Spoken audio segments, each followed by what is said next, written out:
Hey girl, hey, welcome back to my channel. It's your girl Misha. Thank you guys for joining me yet again for another review. We are back with a brand new review for Married at First Sight, Season 18, Episode 14. If you are new here, then welcome. I give lighthearted reviews with a little bit of laughter and a little bit of shade and a whole lot of detail. If you're back for a second or third time, then welcome back. Y'all, please don't hesitate to like, comment, and subscribe to the channel. Share with a friend. Hit that notification bell so that you will be updated each and every time I upload a video. Now, child, let's get into it if we gonna get into it. 13 days until decision day. So we see the couples at the shared apartments. You know, they show little glimpses of the couples and whatnot. Carla and Juan. So they're at the library meeting with Leslie, and that's Carla's intuitive healer. Carla, I know you want to work on Juan's energy and whatnot, but baby, you are energying and healing me out. My goodness, Carla, all you have been doing is cleansing and sound bowling all damn season long. Do y'all ever do anything that Juan likes? Like, I'm just a little bit concerned at this point. So the healer is basically working for the experts, honey, and she ain't fooling me, talking about Juan and Carla are soulmates. Ma'am, what are you even saying? Like, what are you even talking about? Soulmates. So then she says, so how's the physical going? Baby, they're not physical at all. Okay? That lady last week was more physical with Juan than Carla is. In her slip. They are not physical. Ain't nothing physical about it. She said, oh, okay, well, whoever put the two of you together, they did a great job. Sure they did. Hint, hint, the experts. Honey, y'all ain't fooling me. Married at First Sight, y'all are not fooling me. Y'all do this every season with somebody. Remember when Michael and Jasmina went to see that psychic, and the psychic was just like, you know what? You guys could really be great together. The people who put you together, I'm feeling like it was a match. Girl, anyway, they be lying and doing that every dang on season. This was a waste of time because Juan is still in the same energy he was before y'all got here. So therefore, and thus and such, it ain't gonna work. And after she left, Juan told Carla, yeah, I'm not a fan of the whole cards thing and reading the tarot cards and stuff like that. That's just not my thing. I'm just not into that. And that is okay. The two of you are just into different things. Camille and Thomas. So Thomas, I'm gonna start calling you by your name because, honey, you a grown man. Okay, you are a grown man and you do grown man things. And I'm going to stop calling you Swaggy T. Okay, we're going to retire it for now. So they're cooking dinner together and they're discussing decision day. So Camille brings up them having separate leases that haven't yet ended. And what are we going to do? Now that we found love, what are we going to do with it? Honey, what we going to do? Y'all know my brain works like a radio.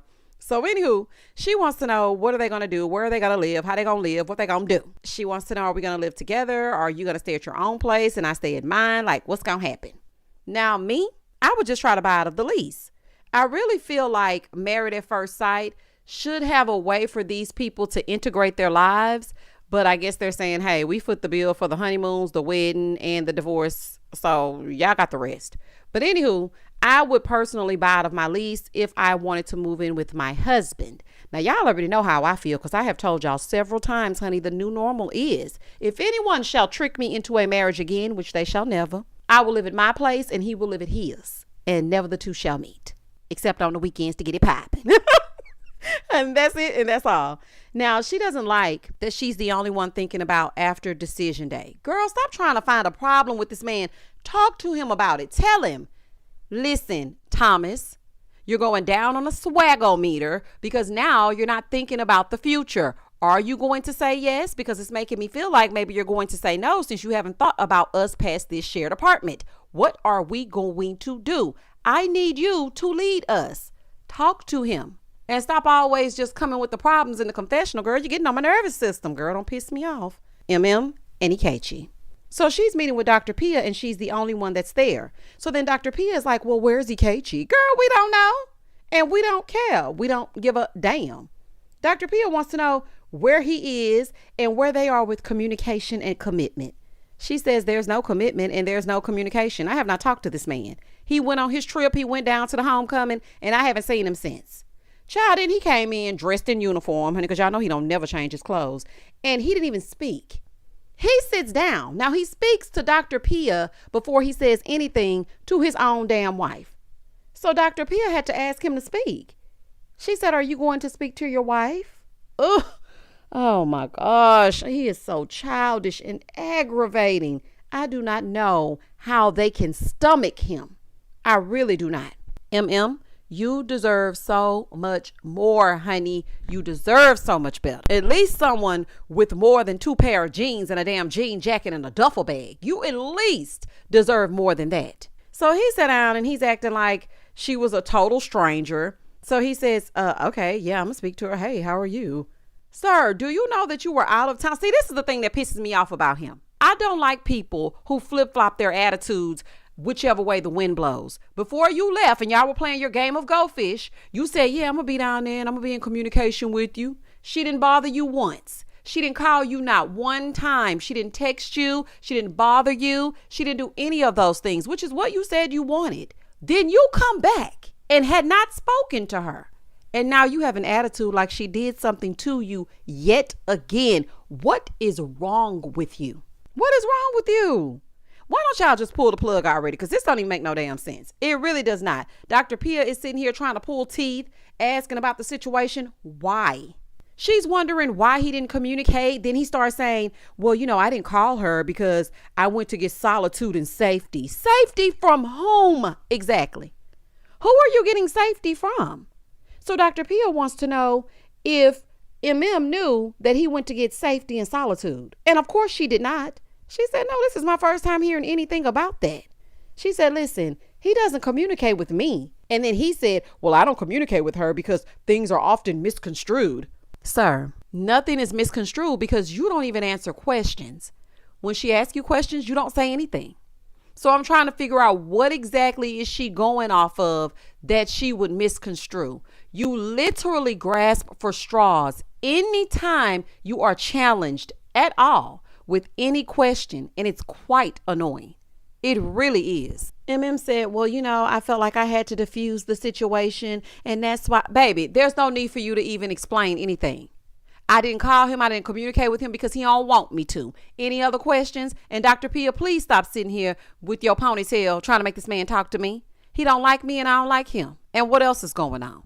I'm sick of her trying to explain herself. That is crazy. She told him that it's passive aggressive the way that he's behaving. He gonna say, oh, really? The queen of passive aggressive? The queen? I don't like anything you say or do. Oh, sassafras. Baby, you're so sassy. So then I thought Dr. Pia was coming to her senses. She said, what I'm seeing looks toxic. Yes, baby, that's what we've been saying. That's why I'm trying to understand why they always send you into the field to put these two back into this toxic situation. We have been saying this is toxic. Where have you been? So after they are continuing to go on the toxic merry-go-round and he's being disrespectful to Emem right in her face, she asked him if he wants to be in the marriage. He says, well, I don't feel like it's a marriage, and no, I don't want to be in the marriage. Now, after witnessing all that, this woman is still wanting them to move forward. What is going on? This is just irresponsible and insensitive at this point.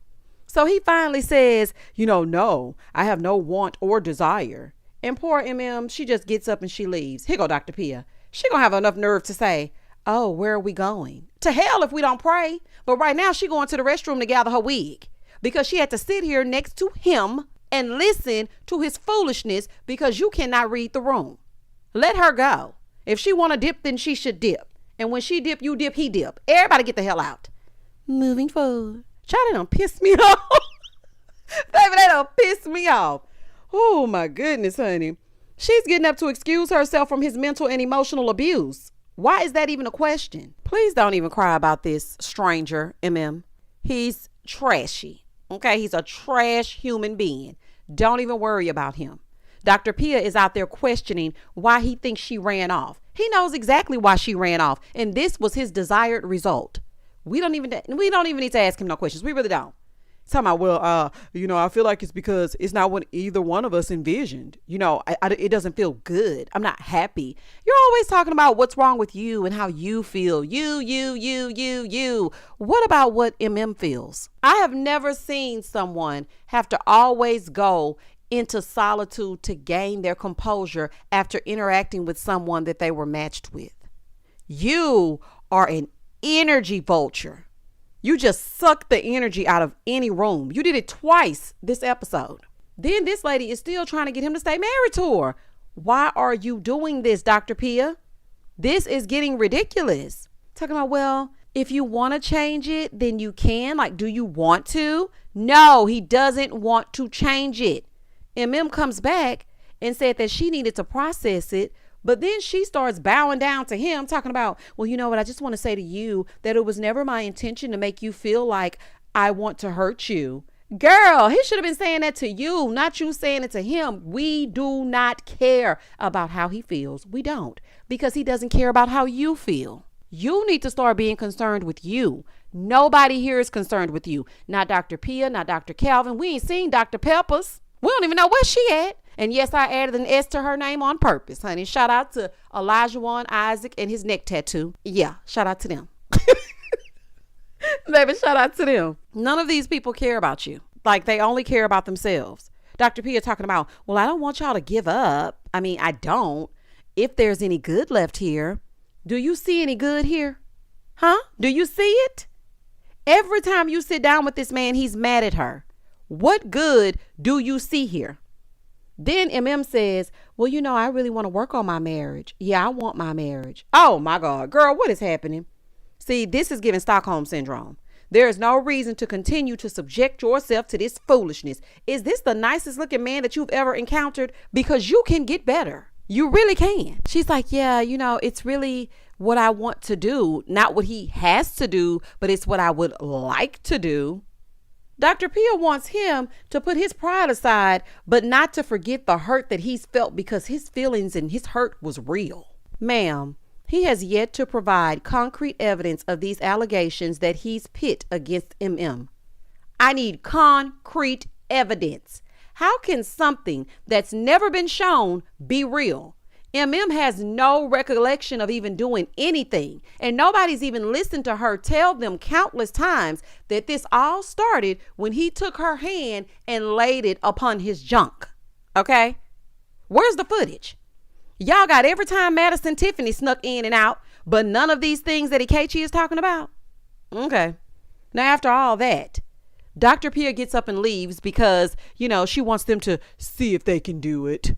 Anyway, they're standing outside. After all that, this man looks at her and he said, you want to go play video? Yes. Ma'am, let him finish the question. He wants to go play video games. Girl, this is crazy. Ma'am, let him get the question out first.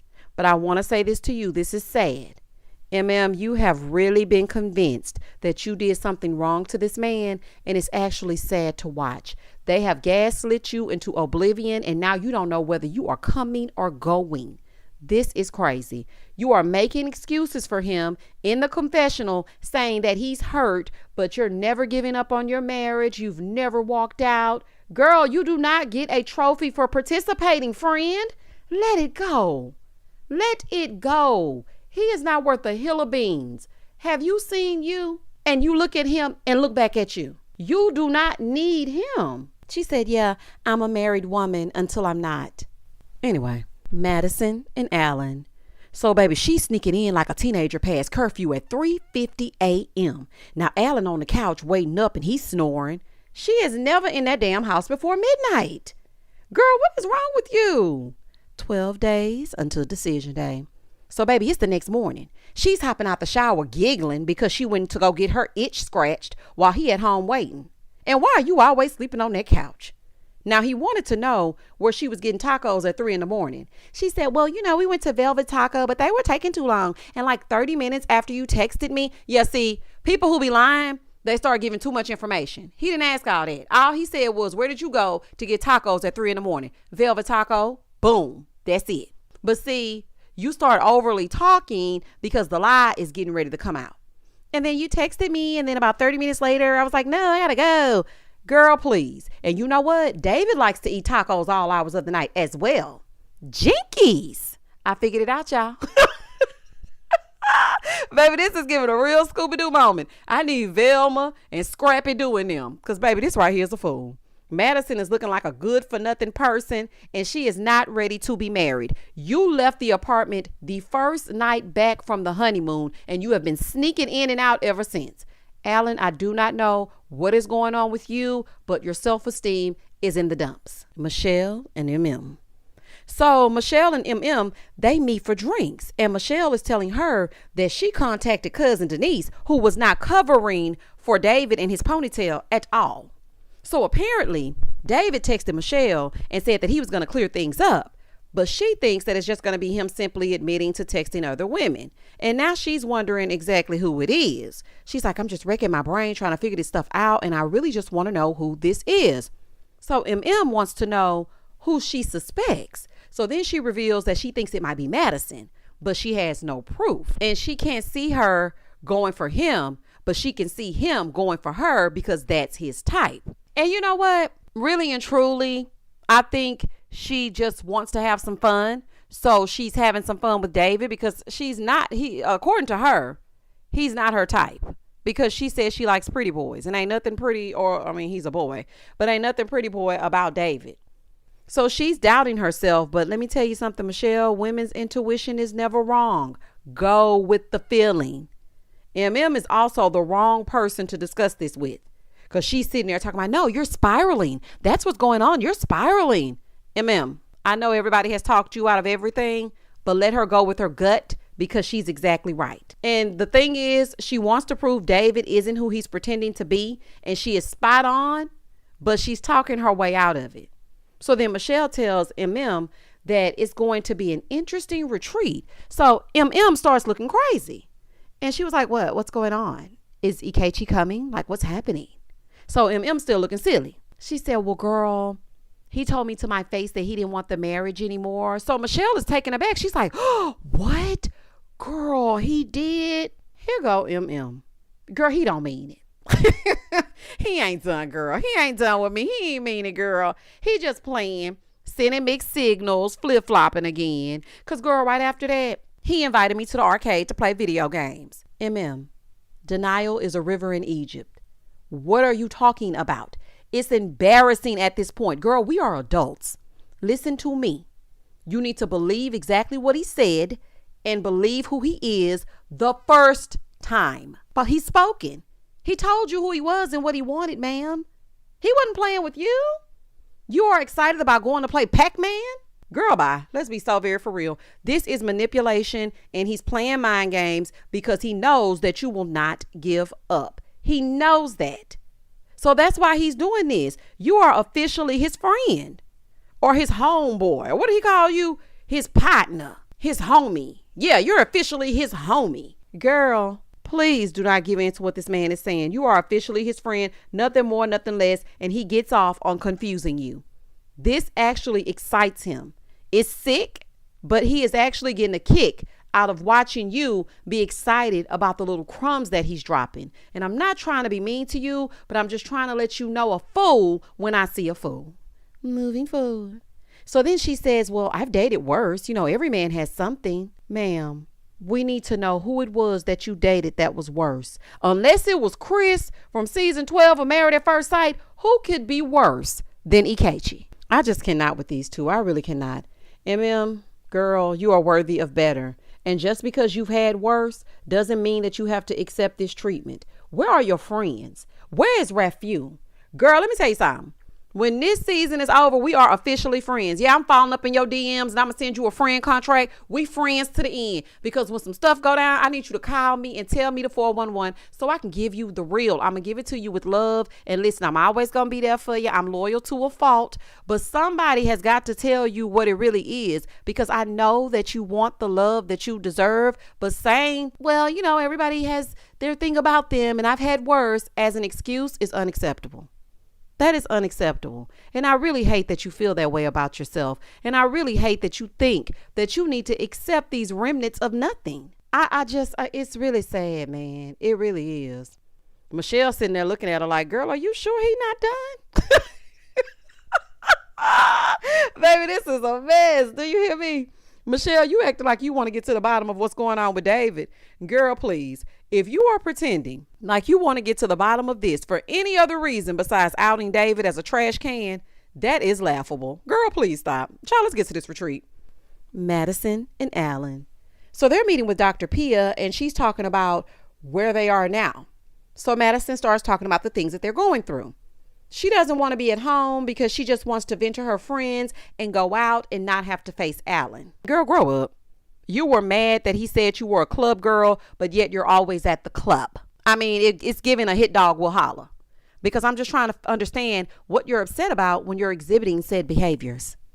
Alan said, well, I don't mind because I know that you have to go out and, have your life with your friends and everything. That's not a big deal. Like, what's really getting me is that sometimes you'll go to bed at like 9:30. Then other times you're staying out till like 3 o'clock in the morning some nights. Dr. Pia said, this is not often, is it? What? What is happening? He said, yeah, like 3 nights a week. This lady is not ready for a marriage or a relationship at this point. They show her sneaking in almost every other night after midnight. She looks at Dr. Pia and says, I don't think I'm out that late all the time. I don't think so. Well, you know what? It's just a part of my lifestyle. Let's just call it that. He doesn't like to go out as much, and I do. Well, why did you sign up to get married? Why? Especially to a stranger. You should have married one of your homegirls because you act like you can't be without him. And tell David I said hello. Moving forward. So Dr. Pia is telling her, girl, it's not healthy to go out with your friends and work things out over there without working it out together first. So Alan said, listen, I don't go to my friends, but I am having dreams about her with other men. So Dr. Pia is all concerned, like, Madison, did you know about the dreams? This lady gonna lie and say, well, I've never heard about the nightmares before. I mean, he said something and he was going to tell me about it later. Ma'am, he literally told you that in the gym last episode. He said he had a nightmare about you marrying someone else because he said that you were a transactional party girl. Do you not remember that? Girl, stop lying. If you ever listened to anything he said, then you would know that he already told you that. So then Alan is sitting there like, yeah, I didn't really get into it to detail with Alan. Baby, she's gaslighting you into forgetting that you already shared this. You and Emem need a support group. Like, we really gonna have to get something together. Dr. Pia is trying to get her to see that she can work it out in the house.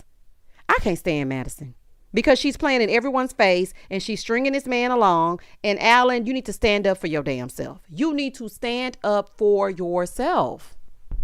Moving forward. She turns and says all the right things to Alan, and he just eats it right on up. She always apologizes and then does the exact same thing the next week. Alan, you need some self-esteem because you're a good guy, with the exception of all that drinking, honey. When you drink, you turn a little, but get yourself together. Madison is just as bad as Ikechi. I don't know how people don't see it, but she is just as bad. And the way that Madison lies with a straight face is scary. Alan, the dreams are revealing the real. You better listen to him, child. You better listen. Michelle and David. So he came in around 11 because he asked her to stay up so that they could have a talk. Now he's vowing that he wants to tell her the real. So he tells her, he was just texting another girl. The girl's name is Tiffany. Now, apparently Tiffany sent a text message with a picture of herself and he saw it. He sent that message, but he deleted the contact. Never in the history of ever has a man now, this is the thing that gets David caught. He always tries to reveal something, then he immediately tries to delete the evidence before she asks for it. Oh, no, I deleted the picture. No, I deleted Denise. No, I deleted the contact. No, you need to delete the lie because all of it doesn't make any sense whatsoever. He's telling her he deleted the dang on contact. So Tiffany is Madison's real name? Is that what you're telling me? Gotta be. Because you deleted the contact? Really? Okay. She said, well, how do I know this is true? Now he's getting defensive. I mean, believe what you want to believe. Whenever they say believe what you want to believe, wrap it up, pack it up, move on out, or let him cheat in peace. You got one of two options. Believe what you want to believe is the universal language for, and I'll do it again. So you can either A, leave, or you can B, stay and let him cheat in peace. Moving forward. So she wants to know, how can we move on from this? So then he says, basically they can save face at the retreat and try to get to back on the good foot, I guess. And she's like, what? So you just want us to act like nothing's going on at the retreat? Child, she's like, I know you in line. So she called him out about pretending to be the good guy and then turned right around and lied to her face, saying that her being straight up is sexy and he looked her parents in the face. She said, you also looked me in my face and you lied straight to my face. David said, well, I was fully committed since day one and I already knew what the outcome was going to be on decision day. But Michelle, I was just like getting rejected. He basically said it's because of her rejecting him that he decided to reach out to another woman. Well, my thing is, David, if you were feeling this way, then you should have said that. So then he says, I'm already embarrassed as a husband, as a son, as a child. I don't want to hear all that. He's telling her that it hurts that no matter what he changes, she's still not going to want to be married to him or be with him. So he's frustrated and he's hurt. So she's wondering if he would have told her this if the text message thing never came out. Nope. But let's hear what he had to say. He said, yeah, I would have. I was like right on the verge of feeling like I needed to say something. Then he says, I feel like you should have said something sooner. You're going to wait like to do it on a Friday when you could have done it on a Monday. So she gets upset that he's trying to turn things around on her. Now, listen, I know y'all don't like Michelle, but I agree with her. Sir, I don't give a damn what day I brought it to your attention. You are in the wrong. So I really don't want to hear it. And not him being mad that she didn't blast him earlier. There would be nothing to talk about had you just kept it real. You could have said before y'all went to her people's home, you know what? Yes, I was texting another woman. I'm starting to feel, alone. I'm frustrated. Nothing I do will even make you look at me any differently. These are things that can all be changed. I've said this countless times. I'm still getting nowhere. So yeah, I texted someone else. You could have said that. So Michelle goes outside. She does a mini confessional and she's telling producers that David stays out until 3 a.m. and they don't spend that much time together. So he can basically do what he wants. She doesn't know. And he's probably doing much more than she knows about or worse. Well, Madison Tiffany stays out till 3 o'clock as well. And girl, y'all don't spend no time together because you told the man that he discussed you. Let's not get it twisted now. Okay. I know he lied and whatnot, but we are not going to act like you didn't get this man the blues since the honeymoon. That's not gonna negate everything that you've done. So the producers catch him in the hallway because, baby, they gotta ask some questions. They said, listen, I'm confused. David said, what are you confused about? So he proceeds to tell the story about Tiffany. Now, as he's telling the story, Michelle is leaving. Baby, she never unpacked them bags. Baby, Michelle had 15 bags on her shoulder. I say, Michelle, you ain't never unpacked them damn bags, girl, and you ain't fooling me. Production is confused because they know that it's a lie. My Little Pony, you're lying. Moving forward. Michelle, also, I want to say this to you. Girl, cut the theatrics. Okay, please. David, you steady lying. It's getting crazy at this point. 11 days until decision day. Camille and Thomas. Why did y'all ask for the experts to show up more? Because literally every scene is a meeting with them to hear more lies. We need more group interactions to read people's body language. Let's get down to it. We shouldn't even be talking to Camille and Thomas right now. But y'all, let's talk to them. Pastor Calvin shows up. Hey, sir. And he wants to know if they have any concrete plans. No. But let's see what they have to say. They've talked about alternating time at each other's homes every other weekend, 2 times on a day. Y'all don't know what they got going on, okay? Pastor Cal told them that they are creating a co-parenting situation with the apartments. And Thomas is willing to do whatever to make it happen. But Camille is like, well, what are you going to do? Because, there's no plan. Juan and Carla. So, baby, he finally got a break from the chakras of it all. And he's going to play soccer with his friend. So he's telling him, that he and Carla have a good friendship, but they want to build a romantic connection. So he brought up tantric yoga. And he's like, it's doing really nothing for me.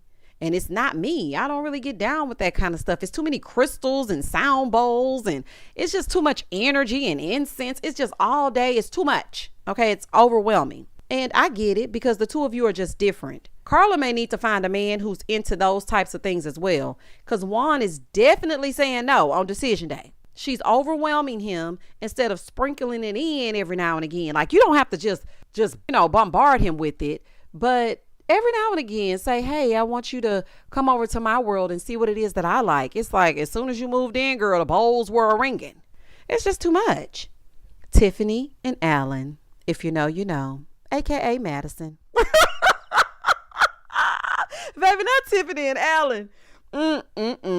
So they're going to see a stylist. Alan, What the hell is this little hip hop hat you wearing? See, and this is why Madison is taking you down to the stylist. This don't make no sense. I know y'all are seeing a stylist, but you didn't have to bring him all the material to work with. What is happening? So the stylist needs to find something for Maddie as well. Because, girl, you can't dress either. Sitting up here taking Alan down here, honey. You need to be taking yourself, Tiffany. So she said that she would never approach him in a bar. She's like, if I saw him, I would never approach him. Well, if she's messing with David, you would approach him? Him and his Hanes Her t-shirts, them V-necks, you would approach him? And his little short sets? Okay, girl. So they're trying to explain to the stylist what they want. So the stylist wants to know 3 words to describe what Madison wants to see. She said classy, smart, and sophisticated. David does not scream any of that. Girl, you running the street eating tacos at 3 a.m. You don't exactly scream first lady yourself. So I really don't know why the pot calling the kettle calling the pot calling the kettle. I really don't understand it. No matter what he wears, Tiffany is not going to like it. See, Michelle, though, I want to say this. This is a true stylist. This is the kind of stylist that you should have taken David to. Because Alan looks great. Okay, he's pulling some great pieces for Alan. They are tailored to fit him. He looks nice. Alan, you gonna have me falling in your DMs. I'll let you wear your little chain. I'll let you wear and get your swag on, honey. So she's telling him that he looks hot. Well, baby, what she say that for? He said, that's the first time I've ever heard that. Baby, Alan about to buy more than them denim jackets. Do you hear me? Alan is about to drop that black card. Here, ring it all up. Whatever she says she likes, ring it up. Now, he did look nice, but Madison, you cannot dress, honey. So, really, I wouldn't take your advice. I don't like how she speaks about him either. I don't like that. You know what, Tiffany? You are going to get someone that will treat you exactly how you deserve. Take that however you want. Moving forward. David's style isn't smart or sophisticated, just FYI. It's giving Samsung and Whirlpool sleeping next to that damn washer and dryer. That's what it's giving. Talking about some classy and some sophisticated. Camille and Thomas. So they're out for a romantic date at a fondue restaurant, and they were talking about decision day and living together. Camille wants to know if he's thought about subleasing his place. Just buy out the lease, y'all. Please. I don't want to keep talking about that. The one thing that really irks me about Camille and Thomas is that they will talk about the same thing for episodes. I do not care what y'all gonna do after y'all leave this show. What I care about is whether or not you're gonna respect him, Camille, and whether or not the two of you are going to say yes and stick to it. I don't care where y'all stay. Y'all can stay at the share department if you want to. Just hush. Camille is complaining that he hasn't come up with a plan. Now, don't get me wrong. I do understand. I feel like if you know that you're with a leader, then you'll feel more at ease. Like, you know what? I can step back because I know my man's going to take care of it. But it seems like you always find fault. And then I did not like you looking at him and saying, I'm thinking about what I might say on decision day. Like, what if I look at you and I go, well, that was nice. That was an insane thing to say.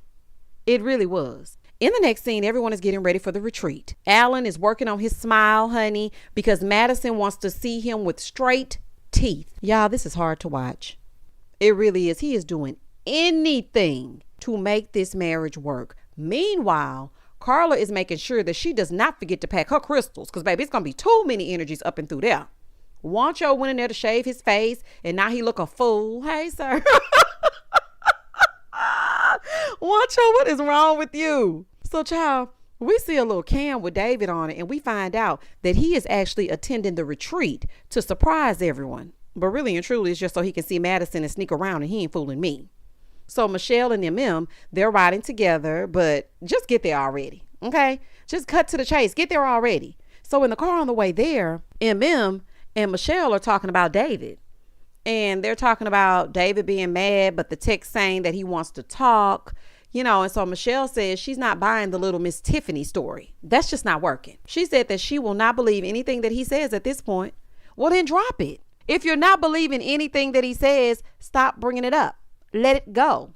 Don't talk about it anymore. Meanwhile, Madison and Alan are talking in their car, and he's telling her that he's fixing his teeth to impress his wife. This lady said, oh, okay, well, it's really not to impress me. Take care of yourself. She is sick. Alan, honey, change only for you. Don't change for her. Don't change for this show. Don't change for the people commenting on the Twitter. Change because you want to change. If you don't, then don't. Okay? You've been making it this long. Please do not let these people change you. Moving forward. So Madison and Alan, they arrive first. Emem and Michelle, they arrive next. So Emem is telling them that she doesn't know if Ikechi is going to come, but if he does, separate bedrooms. So baby, they trying to clown her a little bit. Emem said, speaking of separate bedrooms, Michelle. So Michelle tells them that David fessed up to texting other women. And if he shows up, she's ready to get some answers. Baby, the way that Madison was looking, she almost choked on her water. Yeah, you about to be exposed. Baby, you are about to be exposed. Madison, Tiffany, whatever your name is, I hope that you never play poker, because, baby, they going to see right through you. So then David arrives. Awkward. The whole energy in the room just shifted. Madison making jokes, telling Alan, can you bring out a knife to cut the tension? And everybody's like laughing. And of course, he gonna do whatever she says. So he brought out a knife, trying to be funny, anything for Maddie. But this is so messed up though, y'all. As much as it's funny and I'm making little jokes, I hate to see Alan get hurt. Because in the grand scheme of things, Michelle doesn't care. Tiffany doesn't care. Madison doesn't care. Honey, I'm going to call her by her aliases and everything else. Whatever name David made up for her. David doesn't care. Alan is the only one that's going to get hurt in this, and that's not cool. Carla and Juan. So, baby, they arrived next. Child Juan got on his poncho. Oh, child. He just looks a mess. Oh, my gosh. So now that they're there. Now, mind you, I didn't even realize that Camille and Thomas were not yet there. So Alan is cooking it up for everybody. He tells them to go get dressed for dinner. And I'm watching everything. Do you hear me? I am watching how everybody interacts. And it's just a shame that the two of them are sneaking around and nobody's the wiser. I said, oh, this is a mess. So then Camille and Thomas, they finally arrive. They're late. Baby, Alan has prepared a spread. Do you hear me? Then the final boss arrives, a.k.a. Bowser, a.k.a. Ikechi. Listen to me. I have a son that plays video games all day. And all I could think of when I saw Ikechi get out of that car is it's time for the final boss. Honey, it's time for Emem to face the final boss. So he comes in. He's standing by the wall. Baby, the way I wish that wall would have given in. Oh, I would have looked at him and I would have said, why are you holding up the wall? So Alan peeps that he's just standing there looking stupid. Y'all know the face that he does, the stupid face. So he's showing the stupid face that he does. And he's just standing there. So Alan wants to know why. He said, yeah, I'm allergic to shellfish, so I'm good. So he goes over and he taps Emem and pulls her to the side so he can end things. He hands this woman divorce papers. Now, mind you, I said papers with an S, but it's only one page. This clown wanted to hurt her so bad and make a scene that he showed up there with one piece of paper. He is so classless. She's trying to find a place to sign because it's literally one page. She said, this is just one page. Trust me, I want to give you your divorce. I do, but I'm not going to sign this. Like there's nowhere for me to sign. It's pages 1 of 4. Where are the others? It's a formality at this point. What? What are you talking about? She said, yeah, no, I'm not going to be able to sign this PDF that you drew up on your damn way here. Where are the actual papers? This man needs to be evaluated. I'm sorry, he needs to be evaluated. He's a loser and it's giving smooth brained. Honey, I'm not sure exactly what is going on up top. That's why he continues to wear that beanie. But we really need to get him hooked up to some machines because something is wrong with him. You brought your ignorant self here with half a page to sign. And then you're going to turn around and call her an a-hole for not trusting enough to sign it? For all she knows, she could be signing over her damn air fryer. Absolutely not. Absolutely not. Let me tell y'all something. I hate to close his throat up, but the way that I would have smeared shrimp ceviche all over his hands, or I would have taken that paper and just smeared just a little. I would have signed it. I would have signed shrimp and I would have smeared just a little bit. One for the road. Honey, you're not going to play in my face. You are not about to play in my face. You had every other day to pull this stunt, yet you wanted to continue to hurt her by doing it in front of everyone else. Why do you always come to group events only to taunt this woman? How can these experts not see the abuse in this man? Then he goes outside to the confessional talking about, I've known for a while that it was over. Just go away. Go away. He said, yeah, she wants a husband to fit the mold, and I'm not everyone's cup of tea. You have got to be the most arrogant jackass to ever grace this show. Chris can retire his Married at First Sight jersey. There's a new bonehead in town. He can go ahead and retire. Ikechi, you have taken the throne. Moving forward. This man brought divorce paper. One single sheet of paper, y'all. One single sheet of Xerox paper. Yes, I said Xerox paper. She went back to tell the group that he wanted to hurt her just like he did at the 1-month anniversary, but he can't hurt her. Now, Camille, normally I give you a lot, but I love the way you co-signed Emem. You said, and won't, and didn't. Honey, I know that's right. He didn't hurt nobody but himself. You look stupid, sir. I know that's right, y'all. Give him nothing. He wanted his 15 minutes and he got nothing. And I loved every minute of it. Now, Juan starts to talk about how he teaches kids and he should be an example. But like Michelle said, he can't be an example because he thinks he's a victim. Now, I was so happy that everybody was agreeing that he was a little weirdo because he absolutely is. So then Emem doesn't want them crying for her Argentina. So she switches gears and she wants to know how everybody else is doing. So Juan starts to talk about being in Carla's world and seeing if there's chemistry between the two. Carla said, I'm just very affectionate, but Juan's not that way. He has walls up, but I had to let that go and appreciate him for who he is. So then Michelle said, I think David wants to go next. David said, I do. Yes, you do. David then starts with this good guy speech, because y'all know that's what he liked to do. And then says that he also owes the group an apology because he lied to them. Thomas said, well, I really appreciate your honesty. Michelle said, the only reason why he being honest is because I spoke to Denise. It doesn't matter, Michelle. Girl, hush. So Thomas said, well, like, what are you getting out of this? Like, do you even care about the marriage, or is this just about the lie? Like, do you want the marriage? Like, Michelle, what's going on? Honey, I know that's right, Thomas. Because why are you so concerned? Do you want the man or no? She said, I'm concerned about all of the above. Girl, anyway, Michelle, cut the crap. You care about outing him, which is cool. Okay, because I can't stand a liar, honey, so out him. But lying is one thing, and you wanting to out him for your mere satisfaction is another. So stop trying to act like you care about this marriage, because you do not. So then David says, well, I haven't kissed you since the wedding. So Michelle turns to Alan. Have you two kissed? So Alan is trying to explain, and then Madison is like, yeah, I don't want to talk about anything serious. So her and David are both getting an attitude. And I'm like, that's suspicious. Why are y'all getting mad because Michelle is asking Alan a question? Why, Madison? Is it because you're guilty as hell? There is no reason that you're getting this upset because she wants to know if you've kissed since your wedding. What is going on? And the question was not even directed to you. Was your name Alan? So then she gets up. I'm packing and I'm out of here. Girl, you're ready to pack your things and leave because of a question? Things that make you go, Tiffany is giving guilty.